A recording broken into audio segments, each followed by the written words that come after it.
5ই August ঘটিয়ে কি লাভ হলো? কি লাভ হলো বাংলাদেশ থেকে আওয়ামী লীগ তাড়িয়ে? সেই আওয়ামী লীগের আসনে তো জামাত, শিবির, এনসিপি সহ আরো অনেকে বসে আছে।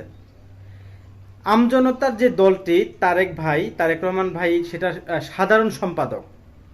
একে একে সকলে এনসিপি সহ জামাতের নিবন্ধন ফিরে পেল, সবাই পেল। এখন এই আমজনতার এই তারেক ভাই নির্বাচন কমিশনের সামনে আজকে বেশ কিছুদিন ধরে সেখানে অবস্থান করছে, আমরণ অনশন। কিন্তু তাকে এখনো পর্যন্ত নিবন্ধন দেওয়া হচ্ছে না।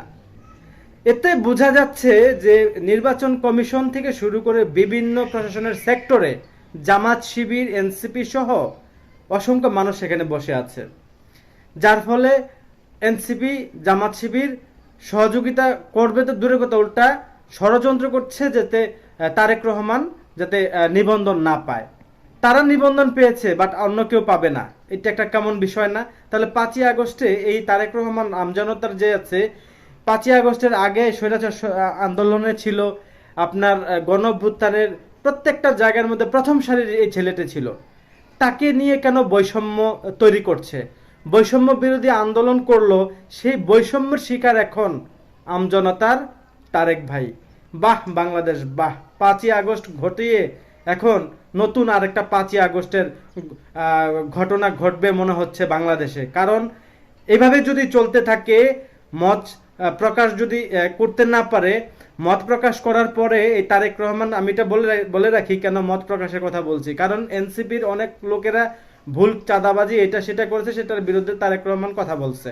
ইভেন আপনারা দেখেছেন জামাত শিবিরের অসংখ্য মিথ্যাচার, গুজবের প্রত্যেকটা জবাব তারেক ভাই দিয়েছে, যার ফলে এখন নির্বাচন কমিশনের বিভিন্ন সেক্টরে ওই আগার ইঙ্গিতে ফোন দিয়ে বা যেভাবেই হোক এটা বন্ধ করে রেখেছে। এতে করে এটা একটা নোংরা মন মানসিকতার পরিচয় দিচ্ছে নির্বাচন কমিশন। ডক্টর ইউনূস সাহেব, আপনাকে বলছি, আপনি এমনি এই এই জায়গাটাতে বসেন নাই। তারেকের মতো লোকেরা যদি রাস্তায় না নামতো এবং কি স্বৈরাচারের বিরুদ্ধে আন্দোলন না করতো, আপনার মতো ইউনূস সরকার এসে এখানে বৈশা আজকে এই পর্যায়ে থাকতে পারতেন না। ছেলেটির এই অক্লান্ত পরিশ্রম ছিল, জেলে ছিল, তাকে নিয়ে অনেক কিছু, অনেক হয়রানি, অনেক মারধর করেছে যে এই আপনার এই আওয়ামী লীগ সরকার। এগুলা আমরা কিন্তু ভুলে যাইনি, আপনি ভুলে গেছেন।